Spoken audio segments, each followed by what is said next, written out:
What if a portrait didn't just capture your likeness but your suffering? And what if, once painted, it refused to let you go? In 1889, reclusive Victorian artist Elias Vorne completed his final work, a life-sized oil portrait titled The Anguished Soul. The subject was never named, but witnesses described her as a young woman with hollow eyes and hands twisted as if clawing at invisible chains. Vorne claimed he painted her from memory, though no one in his village had ever seen her. He worked only at night, behind locked doors, and the neighbors reported hearing muffled sobs echoing from his studio long after he'd supposedly finished. 3 days after unveiling the painting at a private salon in London, Vorne was found dead in his attic, hanging from a rafter, his face frozen in the exact expression of the woman in the portrait. The painting vanished that same night. It resurfaced in 1923 in a Parisian flea market, purchased by an American heiress named Clara Winslow.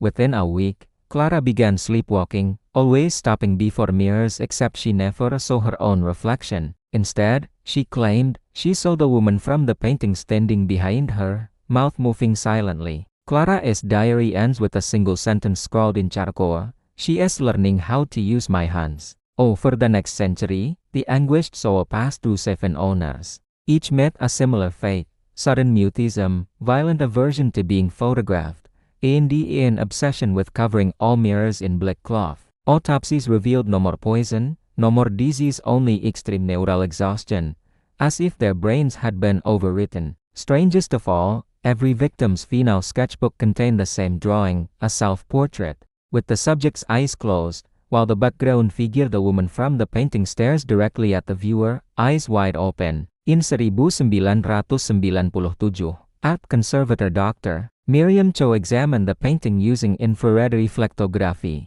Beneath the surface layers, she discovered something impossible: a second face, hidden under the woman's features, her own. Horrified, Miriam tried to destroy the canvas, but the next morning, the painting was intact, hanging in her locked office. Miriam was found catatonic in her apartment, seated before a blank canvas, brush in hand, endlessly painting the same empty chair. Today, the Anguished Soul resides in a climate-controlled vault at a private museum in Prague, officially the exception, never displayed. Yet staff report that security cameras malfunction whenever the vault is accessed after midnight.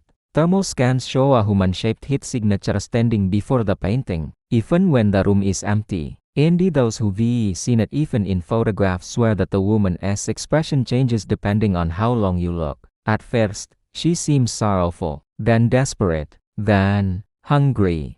Because the painting isn't haunted by a ghost, it is the ghost. And it's still looking for a body that fits. So if you ever see a portrait of a woman with downcast eyes and trembling hands, don't stare too long. She's already memorizing your face.